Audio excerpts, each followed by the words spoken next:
I'm here at the University of Warwick, where today students, staff and visitors have been taking part in this year's STAR Charity Summit, led by the University of Warwick Student Action for Refugees group. This year's theme of Displaced but Not Forgotten aims to bring together policymakers, law experts, students and many more who are determined to reconsider the global attitudes towards displacement. From keynote speeches to hands-on workshops, today's programme was all about understanding the realities behind refugee stories and exploring how students can transform awareness into action. Hosted by Warwick Star, the university's branch of the national charity Student Action for Refugees, the summit aimed to challenge misconceptions around asylum and shed light on the systems that shape people's journey to safety. Why do you think the work that refugee charities like STAR do, why are they so important in our current times? I mean, the essence of refugees is refugees often have been displaced for political, war, etc. And I think it's important as human beings and in terms of humanitarian perspectives that as a country like Britain, who has made a lot of money out of its wealth around the world, that has put something back in. And I think by recognising refugees, supporting refugee charities and supporting people with lived experiences to share their experiences is really important. The day featured keynote addresses from refugees' rights advocates and a captivating panel on asylum law. Other student groups at Warwick, like the BOR and Warwick Student Opportunity, were also in attendance at the event, giving interesting insights. Organisers gave a range of voices from across sectors and many chances for students to engage with people from across the public sector and passionate about refugee rights. It's really important to get the message across. So I've been doing media work, especially in refugee law, since August 2021.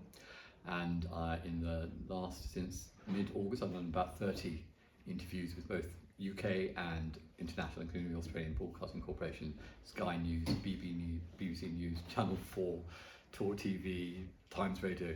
Now, what's important is to destroy the myths and propaganda with the facts and the law, because the general public are being touted inaccurate statements regarding safe countries, refugee routes.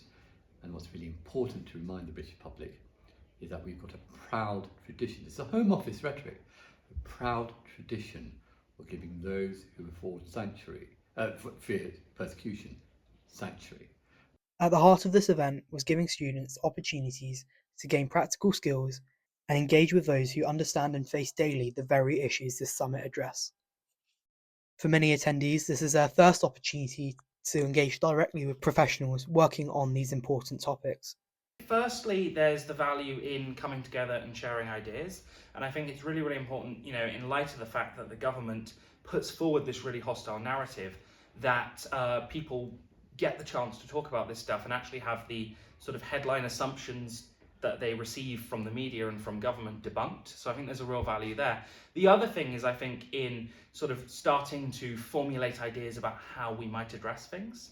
So by coming together and talking, what we can start to do is think about how we might resist. And I do think, staff, students at university, but also legal practitioners, people in the charity sector, have a real role in sort of thinking about how to resist and being overtly political with this stuff. Because the reality is that you can't do, speaking as a legal academic, you can't do law without getting involved in politics in one way or another. So I think, there's that sort of dualistic role about information sharing and then also planning for how to resist. And it was here at the summit's networking and volunteering fair where students could turn intention into action. Organisations from the public sector, NGOs, and community groups are on hand to offer advice and discuss the realities of work in this field. As global crises push more people from their homes, events like the Warwick Star Charity Summit serve as a reminder. While policy debates continue, solidarity begins locally, with informed, motivated communities willing to act. Refugees welcome!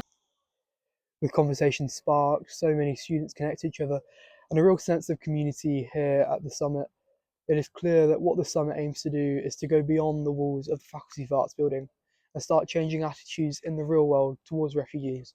I'm George Marshall, reporting here from the University of Warwick.